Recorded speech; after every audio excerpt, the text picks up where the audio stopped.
Welcome to episode 3 of Before the Pros, a Chapel Hill-based podcast where we give the student-athlete perspective on all things college athletics. My name is Perry Becker. I'm a senior on the swim team here at UNC.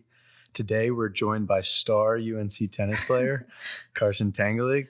She is coming off a great sophomore campaign where she won the national championship in doubles with her teammate Fiona Crawley.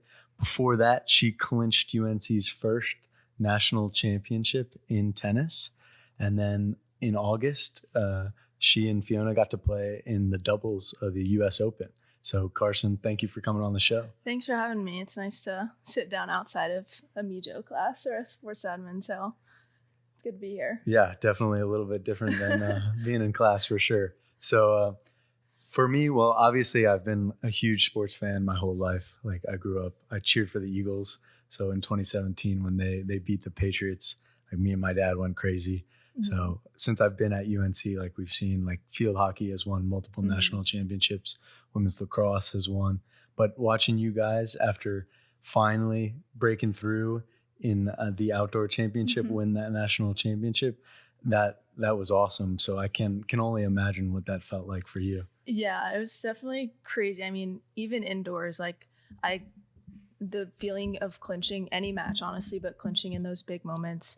I mean, I only clinched a match in the semis of indoors and it felt like it was like a national championship. But yeah, just the relief is something that you like literally can't describe at all. And it's one of those things that you like don't remember in the moment. And then you look back and are like, what the heck just happened? And you don't remember anything. And then you look back and you're like, that really just happened. And it's like, I don't know. It's something that I wish like everyone could experience like in their lifetime. Yeah.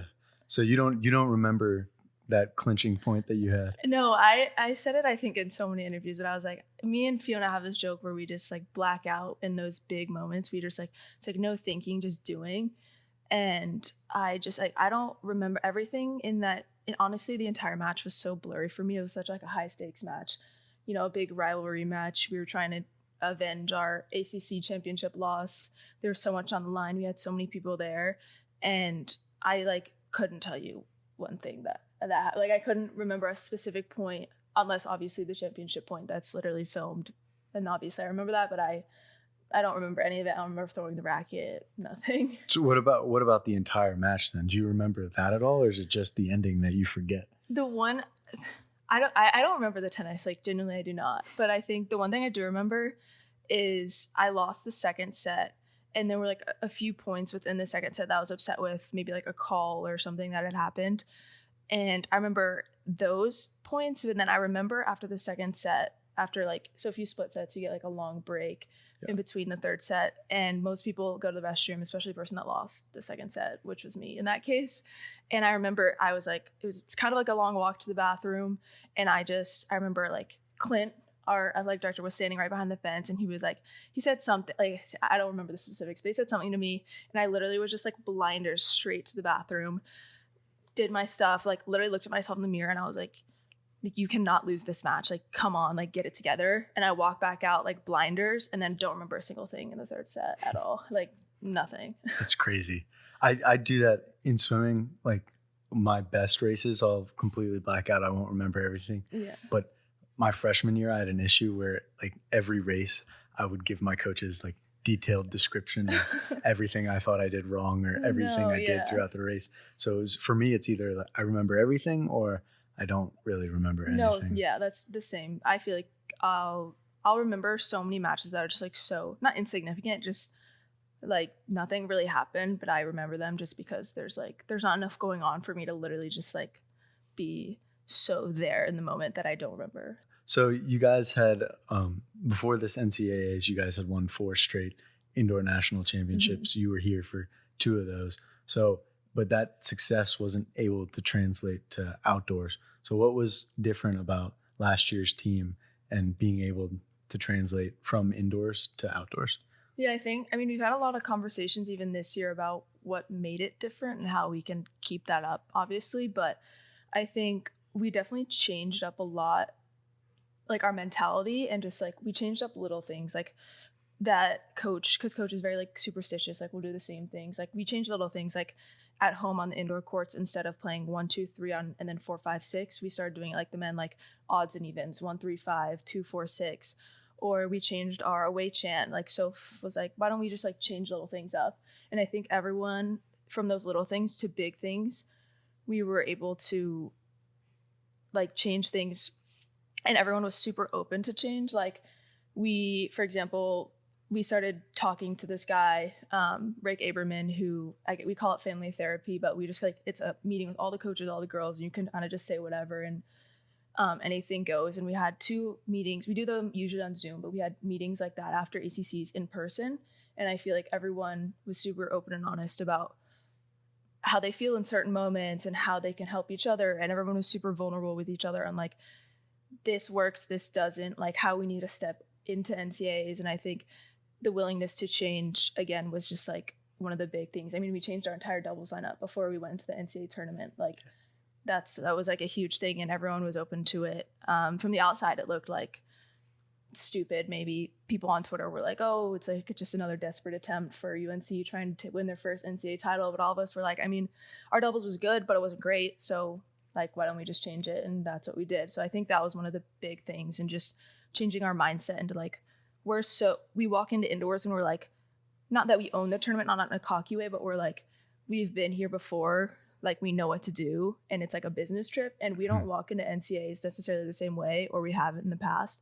So I think kind of walking in that way and being like, this is us, like we have so much fun on the court, no one can take that away from us. I think that was like a big thing for us that we realized, and that definitely helped us in the end for sure. Yeah, that's cool. Normally doing a big change right before a big match or a big competition is like, we'll get in your head. Yeah. So that's cool that you guys were able to use that in a positive way. Yeah. Was that a sports psychologist that you guys were talking to as a team? Yeah, I don't know if he's like a sports psychologist. I don't want to like butcher it, but he's worked with like the Minnesota Twins, and he works with like companies on like how to make them better, I guess, like function as a team, or I guess as a cohesive unit. And so I guess he kind of just like facilitates our conversation, and then we can like helps us out when we have questions. And it's just kind of like a different way besides like maybe like Dr. Jenny. Like we do those with like our sports psychologist here at UNC, and those are definitely helpful, and you definitely get to know the girls, but those meetings are without the coaches. And I think having the coaches there and everyone on the same page definitely like helps. And so we're continuing that this year too. Yeah, that's smart.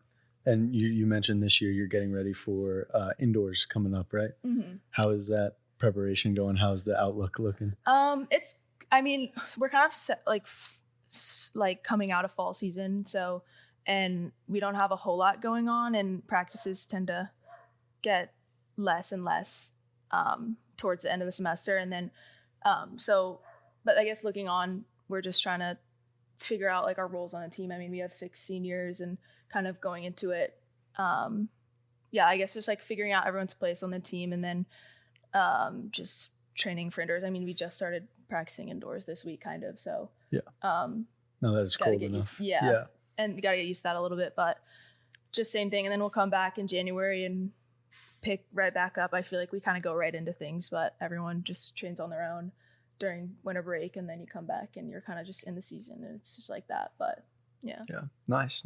I want to go back to NCAAs real quick. After that team competition, you followed it up with singles and then doubles.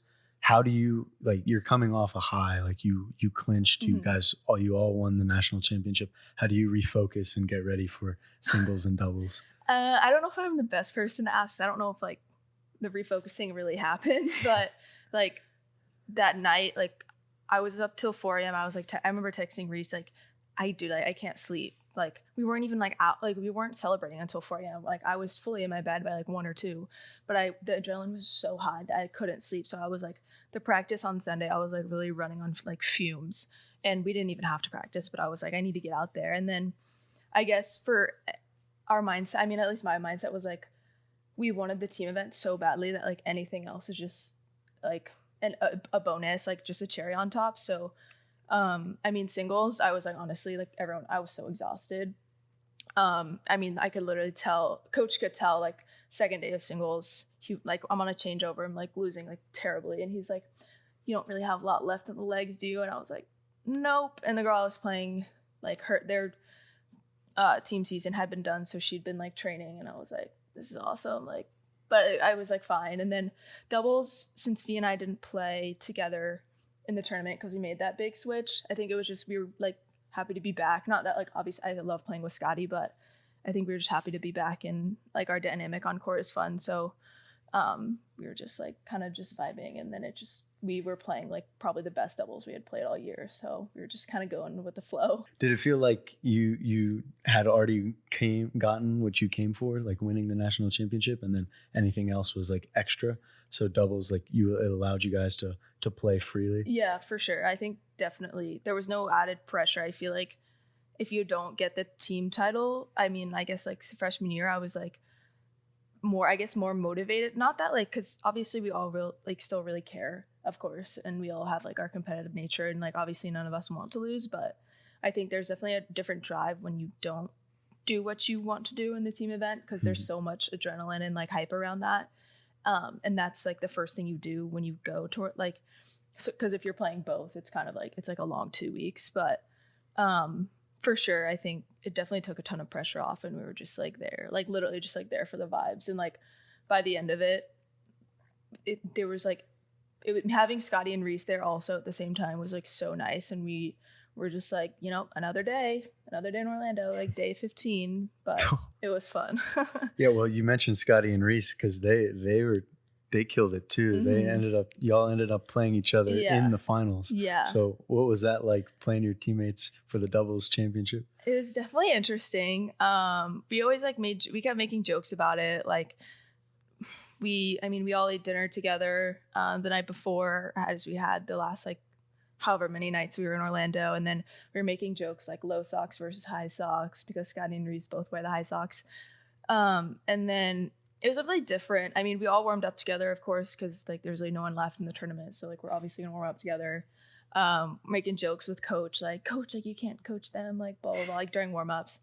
And then it's just like all of us were just waiting to go on the court after the singles final, and then coaches are just like literally sitting and just like vibing on the side, just like watching our match. And it was like definitely really weird, but at the end of the day, either way, like we were happy for one another. And I don't know, it's like hard to describe. It's like definitely weird, but you also have to like turn your like competitive brain on because it feels like practice. Yeah. But then you're all wearing match clothes, and there's like a umpire in the chair, and it's like weird like that. But it's definitely a different experience. But we all made the best of it, and I think at the end of the day, we were all just like happy to go home.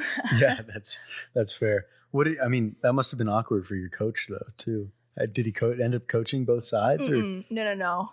Even though like Coach Brian usually coaches me and Fee, and Coach Ty, or at least last season, coaches Scotty and Reese, there's like no reason for them to like coach against each other, and they just were like, go play. So they just like sat on the side and behind and just watched. We joked that like they could just crack open a beer and just sit back and recline their chair and watch. But I think Coach loved it because he knew either way like the program was coming out with another national title. So, and you could not wipe the smile off his face from the team event the entire week. So he was already just over the moon from that. Yeah, that's awesome. I mean, y'all went down there and absolutely killed it. So that's really cool. And then because of that doubles championship, you and Fiona got the chance to play in the US Open this August. Yeah, that was like not real.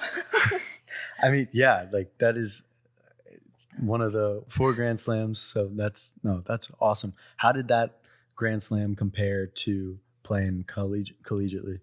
I think definitely it opened my eyes. I mean, Fiona ended up getting a wild card into qualies. So when I got there, I got to watch her third round of qualies match, her last round of qualifying.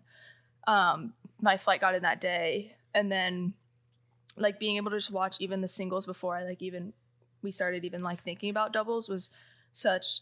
I was sitting courtside, like it was just like me and coaches, and we're courtside watching like literally Grand Slam, and it's kind of just, it puts it into perspective about, I mean, obviously like there's a ton of work to do, and like I have a lot to get better at, but it's not as far off as you'd think, kind of. And I know I talked about that with my coaches a little bit too, like, and my personal coach was also there, like my coach from home was in New York too, and he was like, you're honestly like it's not as far off as you would think, and it's definitely eye-opening to see. Like, of course, you have to like get the ranking and win all the tournaments to get there, but it was like such an incredible like learning experience and just experience in general. And then for doubles, like the match itself, like obviously didn't go the way that we wanted, but even then, like we're not that far off. I mean, we played like a seasoned doubles team that had known each other for so long, so like it is what it is. But yeah.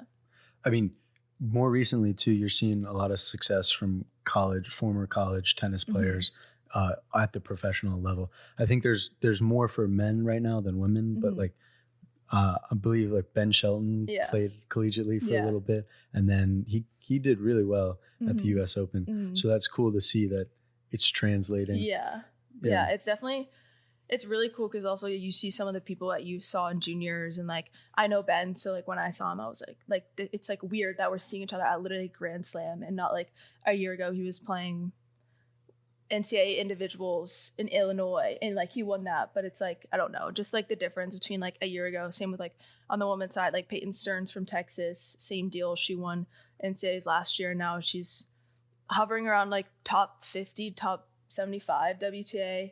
Emma Navarro, just like people that you've played college. Well, I personally was not playing against them, but like you see like teams, like girls you would play like their teams, and now they're on the biggest stage in tennis is like definitely super motivating and encouraging. And it's cool to see just like for the sport itself that it's not, you can go play college tennis and it's not going to like make you worse, or like it's going to make you better. And it's cool to see that like the path that like a lot of us chose it's not going to be like the end of our tennis. Yeah. That's cool. Cause I mean, for swimming, the highest professional swimmers pretty much for the most part all swam collegiately. And when you watch the Olympics, you see like, oh, that guy goes to Florida or Texas or wherever. So it's like, I mean, at some point we've swam against some of the highest levels at the collegiate level. So I know tennis is different where you guys have a lot of people go professional. So talk to me a little bit about choosing to like play collegiately versus playing professionally. Yeah, I mean, when I was little, my dream obviously was just to like play professional tennis. Like obviously when you're little, you don't see like the practical, like you don't think about, oh, like maybe you should get an education first. But that's always been like the end goal for me. And I guess talking with my coach at home, like he's always said, unless you're like top, like hovering around top 100 or in that area, and like it's one of those things where like if you go to college, like it's not even worth it at that point, then that's when you go pro. But I think so much development can happen in college. I mean, if I look at myself in my game, that like coming into school, I've developed so much as a player, like as a person, like the maturity that you have to have as like a college athlete, like all the responsibility you have is like something that you can't get on the pro tour. And I also think, I mean, for me, when I was in high school, I knew that like I wasn't just gonna like go straight pro. Like I just knew based on like the level. But it's definitely, I don't know, I think the decision is like more clear now, but now that people are going through college, whether it's like you go for 1 year, leave, go for 2 years, leave, it's definitely more common to go to college, even if you're like right there. Cause I think there's definitely a lot of opportunity. Like you see Diana Schneider from NC State, like she still even went to school for a year and now she has a scholarship to fall back on if she wants. So yeah. That's cool. And your doubles partner, Fiona, made some big headlines. After her singles, she, if she had gone professional over collegiately, she would have made $82,000 for singles. And instead she turned that down and said like she would definitely come back, stay in college, even though she was giving up all that money. Was there any money that you earned qualifying for doubles, and did you have to turn that down because of NCAA rules? Yeah, so the rule is you can accept up to, so like if I played in the calendar year, so like January to December, me and Fiona played a pro tournament in sometime over the summer, and I can like accept money for the expenses that it cost me to go there. And like it has to be on tennis expenses. Like I can spend it on, I don't know like the exact specifics, so don't quote me on this, but like training, coach, like some like clothing, like certain things that you can spend money on, but it has to be like considered like a tennis expense, and it has to be like reasonable. And so that's the money that you can accept up to. And like obviously you can accept like what it costs to like go to New York, and you have to like keep receipts and stuff like that. But that's like the rule. So like if I were to go play a tournament in December and I like have booked everything, I guess I would have had to accept that amount obviously like right after, but that's just like kind of how it works. So I accepted the amount that like would pay for like my expenses basically throughout the year. I mean, I didn't play too many pro tournaments, but you definitely miss out on certain things. You can't just like willy-nilly just like accept all this and then So there's no amount of money that you can like, there's not like a 5,000 that they're like, oh, here, like you can have that personally. It's all based on expenses. Yeah. So it's there's no like set number, and there's kind of like it's honestly complicated, and I don't really understand it. My mom could probably like give you the whole like rundown gist of it, but it's definitely scary to like know like what is what. But we just did everything that was like very obvious, like tennis expenses. So, No, that's smart. You don't want to sacrifice eligibility. No, we cannot be doing that. No, definitely not by any means. So no, but I mean, you still have NIL opportunities with companies and everything. So I know, I believe it was a year and a half ago, you had a Lululemon photo shoot. Yeah. That wasn't really, I guess it wasn't really NIL because I wasn't like promoting Lulu, because they don't really do ambassadors, because I would be the first person signing up for that. But it was like kind of random. One of their like reps reached out to our head coach and was like, oh, like, can I have her number? Like, I'm interested in like using her for like a tennis shoot that we have going on. This was freshman springtime. It was like March, I think. So she reached out and like calls me.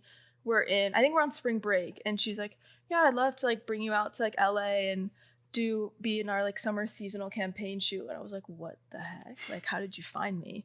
And so I thought it wasn't going to work out because we had matches, and then it ended up working out. I went there for like 36 hours. I came home on a Wednesday. Like, we played a match Friday. Like, it was like the craziest thing ever. But I got to go there and like I had my makeup done and like was just like taking pictures. It was like the most not like unreal thing I've ever done, but it was so cool. And so like, I don't know. I don't know how it happened, but that's kind of the biggest thing that I've done. I wouldn't say I have any like NIL deals per se, because we are on the women's tennis team. So I wouldn't say we're like, ooh, famous like football or basketball, that's but fair. We definitely could do a better job of like getting them. And I keep saying this, that we're going to hold each other accountable as a team, but I don't know. I feel like there's just so much else going on that it's like worrying about NIL and all that is like another thing, even though like obviously we could benefit greatly from it. But it's, I mean, that's why a lot of athletes, even, I mean, football, basketball players, but even like you see some soccer players, all other sports, they sign agents to help them with that. Because it's like, it's a whole nother, another job almost to try to keep track of all that. I don't think I could do it by myself. I think, well, I mean, not that like I would have so many NIL deals coming in, but like even just like a couple people like contacting me. I mean, it even took a while to schedule like the Lululemon shoot, and that was like a work opportunity. Like, I don't know. There's so many like nuances and contracts and things that it's just like, it seems like a lot, but. And the rules they're constantly changing. It's hard to keep up. No. It's been, I mean, even when it was between my freshman and sophomore year that it came out, and that was surprising. Nobody knew that was coming. I mean, I remember our law department here was like scrambling, trying to figure out the rules. Like, we were hosting Zooms, telling all the athletes like, here's what you can do, here's what you can't do. So it is mess sometimes. So I do think like UNC has done a good job of like putting people in place to be able to like help people with it. It's just, I don't know. It is a lot. I mean, even with like the compliance stuff with like US Open and prize money, like I had to talk to our compliance guy like so many times, and I've been like, can I expense this, like XYZ? And it's like it's so specific, and like, I don't know, but UNC does do a great job making sure that we're all eligible. I mean, that's their big focus. So, and they do a good job with that. They do. I've had a couple people on here yet, but I haven't talked about recruiting and that process yet. So what was, I mean, obviously a big draw for women's tennis to UNC is that opportunity to win a national championship. Mm-hmm. But like, what other stuff drew you here to UNC? Honestly, someone else had asked me about recruiting and was asking, oh, like, was a national championship something that was a big draw to UNC? And I was like, honestly, I did not know. I was like kind of clueless about which schools were best, and I knew that like UGA, like obviously because I'm from Georgia, has a great like men's and women's program. Stanford has always like been a school that's always been in the finals, but I didn't know Carolina's success. I didn't know Coach Brian's kind of dynasty almost, and I never like once was like, oh my gosh, like Mom, I really want to go here. I could win a national championship here. Like, I didn't know like the gravity of that as like a collegiate athlete to like win a national championship. So I would say my things were mostly just finding a place where it felt like a family and you kind of had that like good feel of like the girls were like fun to be around. The coaches like generally want the best for you because in tennis it's like so important because you're spending so much time with coaches. Your team is super small. Like they have a huge effect on your team, and just somewhere I could train and be my best to when I want to go pro, or if I do, like I'm going to get better, because sometimes you do see people going into programs and like they're transferring in and out and there's like no consistency, or they're just not, you see people kind of like burn out in college, and I don't know if it's like the player, like the coach, like who knows, but I just like wanted to find somewhere where I felt like super comfortable, and it was kind of just the feeling for me when I like visited the school. And of course I wanted to go to like a good academic school. My parents were kind of big on that. They didn't want me to, I'm going to school like on a full ride. Like they want me to like make the most of it kind of. So, but those were like the big things for me. And I didn't want to go anywhere on the West Coast. That was also like, I'm like a homebody. So I like being kind of close to home, but yeah. And when was that recruiting process for you? Because I know in swimming, my class was the first class where you could commit early junior year. Yeah. So, and they've been walking that back for swimming at least. And I know other sports commit even earlier than swimmers do. So when was that for you? So for me, my year, the year above me, so your year at one point for tennis, some people were committing as sophomores, and I was like, what the heck? Like sophomores in high school. And then, so there were so many like commits and decommits that year. And then for me, it was summer going into my junior year of high school. So I took 3 officials. I went to LSU, Georgia, and UNC. And that was like September, 2 weeks in September. And then I visited here in October. Mm-hmm. And then I was committed. I committed here the day after I visited, which was like crazy. But that was like kind of my timeline. And so I'd literally been committed for like almost 2 years before I came. So the anticipation was kind of like wild. Like when I actually got here, it was like, this is real. Because I've been like waiting for it for so long, especially through COVID. There was like no competition, like no tournaments, nothing. So I was just like, get me to school like already. Yeah.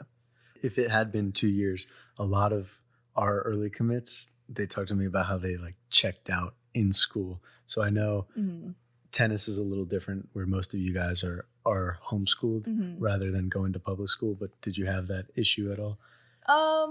A little bit. I think I probably my senior year, I got senioritis. I will say a lot of people I was around were homeschooled, but not a lot of girls on our team right now are homeschooled, which is like crazy to me because I don't know how I would have like kept up in school or like trained enough to like survive, but they're all clearly like so good and it worked out fine for them. But yeah, so like me, I was homeschooled in 5th grade. I started, which sounds like literally crazy, and everyone's like, you were homeschooled, like that's so weird. And I'm like, sorry. Yeah, homeschoolers kind of have a negative connotation. Yeah, I'm like, it's not okay. It's not what you think. But no, we did in 5th grade because my mom was like, she wanted to make sure, because I guess like the elementary to middle school transition is kind of different. And she wanted to make sure like I was on top of my stuff because she was like, if I have to remind you to do your school, like this is not going to work and you're going back into regular school. So she was like, let's see how you do. And at the academy I was at, they had a classroom and a tutor. So it was like, it helped a lot. So anything you needed, like they were there. And then I did that all through, and then through middle school. And then freshman year of high school, I wanted to play basketball. And the rule that first semester was that I had to take a class at the school. So I literally took 6-period weight training. That was my like 6th class. And then I took my other 5 classes online. So I was a student at like our high school. And then I would go practice basketball after. I would like play tennis all morning, go to this like silly weight training class, and then go play basketball. And that was like when basketball season was in, like that was my schedule every day. But yeah, and then I ended up not having to do that anymore. So then I was just still homeschooled all through high school, and that was like normal. But then senior year, I don't know. I feel like I was so used to homeschooling that it was just like whatever. But I was like, I was like just sitting at home training, then going home because it was COVID, and I was like, this is so boring. Like I need to do something, but I couldn't. Yeah. So, but I was like kind of checked out, but I was kind of used to the homeschool thing. It definitely wasn't like not going to class because I didn't have in-person school. So I don't know. But, yeah, that's fair. Yeah. I mean, I feel like at some point during COVID, everybody kind of checked out for a minute. Yeah. So no, but you mentioned playing basketball. It's rare that a lot of kids now, especially that are at this level that make it collegiately D1, they specialize at such a young age for their sport. So it's rare to see like dual sport athletes, even in high school. So did basketball help you at all with tennis, or was that just kind of an escape almost? Honestly, yeah. So we're a big basketball family. The only reason I started playing tennis was because my coach moved in across the street and was like, oh, like bring your kids to the academy. And that's like our only connection to tennis as a family. So we're a big basketball family. And so it was kind of like always kind of unspoken that I would play basketball, and I played it all through. I didn't play my senior year because of COVID. And kind of, it was like, I didn't want to get like injured because basketball is kind of, it's like a contact sport. But I would actually say it helped in, I guess, what was the season? Like October to February, March. It was kind of an escape from tennis in a way. And I kind of liked that because I'm not one of those people that's like tennis, like a tennis, like not freak, but like tennis crazy to where like my whole entire life needs to be devoted to tennis. So I kind of liked that distraction, and the team aspect was super fun, which is why I love college tennis too, because it's like tennis is not a team sport anywhere else besides college and maybe a few like professional events. But I definitely think basketball helped me adjust to a team. I mean, the conditioning was like unreal, so I was just like in like tip top like shape all the time. I mean, I literally was so tired like every single day of my life, but I loved it. It was so fun. It's definitely different. Yeah, you don't see a lot of people playing other sports, but I loved it. It was probably like I'm super glad that I kept playing basketball. Yeah. Yeah. That's cool. I mean, and you talk about the team dynamic, because even in swimming too, swimming is an individual sport until you get to the collegiate level. So basketball must have helped with that transition though. But how did you transition from always playing for yourself to now we're playing for this team, for this university? Yeah, it's definitely a change. I mean, freshman fall, I guess every fall, but like going fresh in the fall, you're still playing for yourself. You just kind of are practicing with a team, which is like not as different. But I definitely was more nervous because it was more like, I don't want to let the team down, which is also a motivator. It's kind of like a happy medium. But once you're close enough with the girls, I feel like you know that you're not going to let them down. At least like in our program, like no one's ever going to be like, oh my God, she lost. Like, are you serious? Like, obviously no one's going to be like that. So I think just knowing that once you like realize that you're not letting people down when you lose, and it's you can have an impact on like your teammate next to you based on like your attitude or things like that. It definitely makes it a lot more fun and more exciting to like go out there on game days, just like with your people next to you. But yeah, I wouldn't say the transition was as hard. I can't speak for anyone else, but that was just like my experience. It was terrible. Yeah. I was lucky that I swam for a YMCA club. So we had YNATs, which was like a big team. They emphasized. That's so fun. Yeah, it was really fun. So the transition, a lot of other swimmers like talk about how, it's way different, like actively swimming for a team, whereas I had kind of that experience already, which is nice coming into college. Yeah, I agree. It definitely makes the transition a lot smoother. Yeah. So I want to switch to you're majoring in media and journalism here. And so the Mijo school here, it's excellent. Yes. It's one of the best schools, Mijo schools Go in the country. Husman. Oh yeah, absolutely. But they do something pretty cool for their Olympic sports that win a national championship.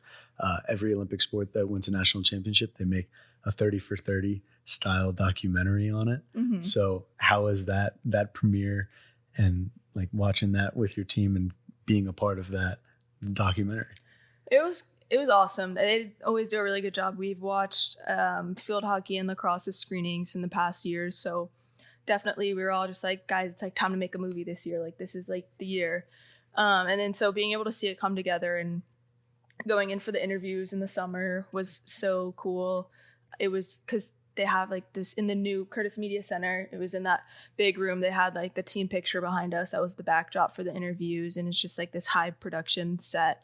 And they did such an awesome job. And then being able to go into Carroll and then watch the video and have all these other people, like our donors and just alumni and coaches and everyone, being able to see your season on such like a recap of your season in like 30 minutes is so cool.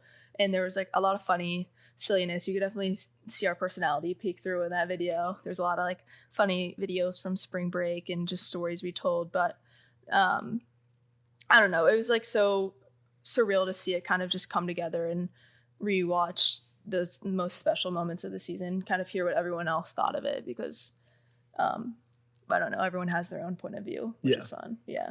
But you got, you talk about the personality of your team. Yeah. You guys definitely have a very fun team. Yeah. Yeah. And you show that like not just on the court, but off the court too. Yeah. And in the ways that you guys interact with each other. So that was cool to watch you guys like, get along and everything. But it was also cool to see that the highlight on the NC State ACC Championship and then playing NC State again in the final. So, I mean, how did that loss in the ACC Championship help you guys prepare for the NCAA final? It was like crucial to our mindset going into NCAAs, honestly. We always ask coach, like, do you think we still would have won NCAAs if we didn't lose that? And he was like, honestly, like, I don't know, because it switched our mindset. Like, we all, like, that dinner after that match, because we ate at BJ's after. That was like our win or lose, like we're going to like team dinner. And like I remember just like looking down at the table and seeing coach, and he like was not like saying a word. He was like so like genuinely sad. And all of us were like, that cannot happen again, first of all. And second of all, like whatever just happened on the court also cannot happen again. Like we got our freaking butts kicked. Like NC State came out and like single-handedly took it from us. I mean, I was off the court in like maybe an hour. And so it was definitely not our best showing. And so we had a bunch of team meetings. I think on the Monday after or Tuesday, it was like an off day. We all just like went in our lounge and had this like huge team meeting.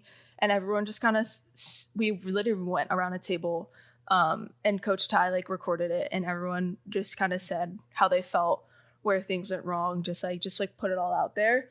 And then that meeting on top of the ones that we had with like Rick, who I mentioned earlier, definitely put things into perspective and kind of flipped our mindset. We even had a meeting with Rick the day of the national championship to like make sure like our heads were where they were supposed to be. And I think it helped us solidify like what we needed to do like mentally to be there, because it's literally all like mental. I feel like we know that our games it's just like what energy that we bring on the court and what kind of confidence was like the key determinant. So it was like so crucial for us to like, I mean, of course it sucked losing, and I have never won an ACC championship and at Carolina. So, and losing twice, or I guess like not winning it 2 years in a row is definitely like a sting for coach, because he's been so successful at ACCs. But it was definitely, I think it was, if we didn't lose that match, I don't know if we would have known what it take to like beat NC State a third time and like win a national title. So I think that was a turning point in our season for sure. Yeah. And you guys were undefeated up until that point. Yeah, it was the first loss, and no one really knew how to act. It was like really odd.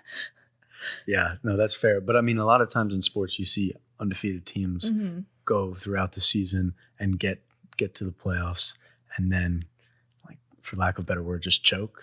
So it's good that you guys kind of got that out of the way. I feel like it definitely builds it puts that like extra fire in you, because not that like winning is like a habit, but like when you go through and you're winning, like you're like 24-0 going into NCAAs, it's like you don't know what it's like in a bad when you're struggling. So no one knows how to act, and then no one knows how to turn it around, kind of. So I feel like it's not necessary. Of course, you would have loved to have an undefeated season, but I feel like it's hard, especially in tennis. It's a little unrealistic to like expect that kind of, and then win a national championship on top of that. So yeah, it's good that it worked out for you guys. Yes, it did. Yeah. I want to mention the new. You talked a little bit about in the documentary. You had your donors there, and they helped you guys recently get the new tennis facility. So how has that been? That was just unveiled last spring, right? In 2023. Yeah. How has that been? It's been awesome. I mean, this is even like phase 1. There's like a phase 2. I don't think it's going to happen while I'm still at Carolina, but it's been incredible. It's like such a blessing to go out and play on those stadium courts, having the nice stands, the Carolina blue courts with the Argyle is like everyone. I think it's like their favorite part of the facility, but it's like something now when we've had so many recruits this fall, just being able to show off that facility, having like the lighting in the indoor facility is like so many times better than it was before. I mean, the courts are unbelievable. New scoreboards, like we got scoreboards on both sides now outside so that both sides can obviously like see the score. And it's just been, I don't know, it's been such a blessing, and it's like hard to not enjoy yourself when you're out there. I mean, we can play music on the loudspeakers that sound incredible outside when we're practicing. So it's just like, it's awesome. You don't realize what you don't have until like you get it, and it's like, wow, like this is awesome. Yeah, that's cool. Carolina's been really good about, if you look at our facilities, upgrading facilities, because I know track got a new indoor facility. Obviously, obviously Keenan is great, and then the soccer and lacrosse stadium is so awesome. Nice, yeah. So it's been like our donors have been blessing the university. We have super good donors. I'm very, very, very blessed for that. And I mean, like our locker room, our men's and women's tennis locker rooms were like awesome. It was just like the facility wasn't like a representation of our program, kind of like I want to say the NCAAs like when I was a senior in high school. I don't know what year that was. I guess 2021 NCAAs. First round of the tournament, they had to play inside because there was a crack on the outdoor courts, and it was like so bad that like you couldn't. It was so like the court was unplayable, and it was like, we're literally the number 1 team in the country, and we have courts that like are unplayable. It's kind of like, it just like looks bad. And so I think that was kind of like the last straw. And now we have this sick facility that, And that's huge we talked about recruiting earlier. Yeah. That's huge for recruiting. Yeah. Just a big draw. Yeah. I mean, I was drawn to the school. I mean, I didn't obviously see the new facility because I was like, it's not about the bells and whistles for me. It's about like the people and the place. And I mean, I was drawn to the place like that, but there definitely are some people that are like, that would be a deal breaker for them. So it's cool for them to just like be sitting in the stands while we're practicing and watching. One of my favorite questions to ask is, this is my dream, like swimming collegiately. Like, as a kid, I was always like, oh, I want to swim collegiately, swim D1. So what kind of advice do you have for kids who have that dream of playing college tennis, winning national championships? What kind of advice do you have for them to get to where you are? I would just say, I mean, it's kind of cliche, but I think especially in tennis, because it is so individual and you're traveling around the country to play all these tournaments, it can be really draining, and it can seem like very, like there's a lot of pressure on you. Your parents are like spending all this money to like play these tournaments. You're like training all the time. I just feel like not taking it too seriously and just enjoying the ride, because I feel like if I look back on my junior career, I just like think of all the times where I'm like, ugh, like tennis sucks, or like, what am I even doing out here, or like comparing myself to other people in my grade, and just like falling into that trap a little bit. So I feel like just knowing that like everyone is going to peak at a different time, everyone's different, and you're not going to be, it doesn't matter if you're one in the country when you're 12 years old, it'll come eventually, kind of. So just like being patient and knowing that you have your own path, and like you're gonna be okay if you just like as long as you're putting in the work, like and doing everything that needs to be done, and like being like honest with yourself and being like yeah, I'm like putting in the work in this and doing everything that you can to set yourself up. I feel like that's just like the recipe, and you just like kind of have to like let it play its course kind of. So Yeah, that's fair. That not hate, that's the wrong word, but like distaste of tennis when you were a junior. I mean, as a swimmer, like we go through that up and down just because it's a long season. It's a grind of a sport. Yeah. So how did you get out of that? And then has that happened since you've been in college? Yeah. It's I don't know if I had like a specific thing that got me out of it. I mean, obviously like starting to win more matches would, but I think kind of just like stepping back. I mean, definitely basketball kind of made those times less, because I guess if I was struggling, and I honestly didn't do great in the winter, I think in my junior career, it was kind of like that time where I didn't love indoor tennis, and I don't know. So having basketball and like doing other things besides tennis kind of made them less depressing. I guess not depressing, as I wasn't depressed, but it didn't make the low in tennis seem as low because there was other things to focus on. Yeah.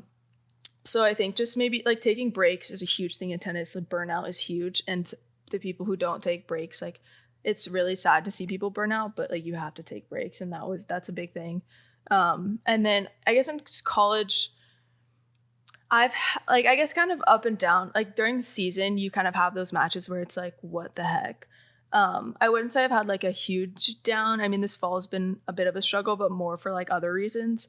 So I don't really like hate the sport, but there's definitely times where you're like, even you come off after practice and it's like, dude, like, what am I doing here? Like, why? Like this sport, like it's such a love-hate relationship. And I know that everyone would say that. It's like, why do I not like this sport that I literally played my entire life? And it's like, but I feel like I always kind of come back to it. I'm like, nothing's ever that deep. Like it's literally just a game. Like, yeah. It's literally just a game. I have to tell you, it's just a game. So yeah. No, and when you do take those, for me at least, like I took a big break from swimming this summer. Like I was injured, so they wanted me out of the pool, and the time I spent away from the pool, I was like begging to get back in the pool. Like I missed it so much. Yeah, I was like, I need those reminders that like I do love this sport, but there's just sometimes where you're in the grind where swimming's not going too well, school's not going too well. Like you have to remind yourself of like, I do love this sport. Yeah. I mean, I remember, this is like such a random story, but I will always remember it. I think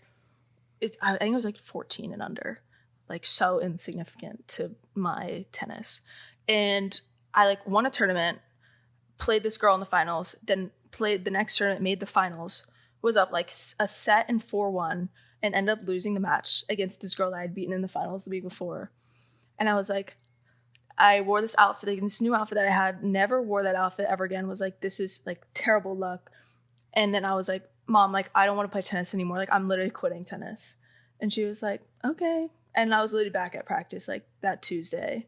And coach was like feeding me balls. And I was like, this isn't so bad. Like, I want to keep going. And I was like, why would I quit tennis after literally like I lost in the finals of a tournament? Like, who was saying they're going to quit tennis after that? I don't know. But it just like shows how insignificant, I guess. Or it's like literally just a game. I don't know. Yeah. It's like hard to. No, it is. Yeah. It is just a game. Our coaches for swimming, I mean, it's a little different because it's not, I feel like there's no ball. Like people think like ball sports are more game, but our coaches are always like, growing up, you play the game, who can touch the tree first? Yeah. Like who can tag the tree first? Like it's a race. Like swimming is just who can get their hand on the wall first. Yeah. That's all it is. It's when you make it simple, like you get college paid for to play a game. Literally. So. Yeah. People always say just win the last point. I'm like, thanks, I'll try my best. Like, yeah. No, it's cool. It's cool. Well, thank you for coming on. Thanks, Perry. Of course. Nice talking to you. Yes, this is good. Outside of class. Yes, outside of Hussman and Wool and Gym.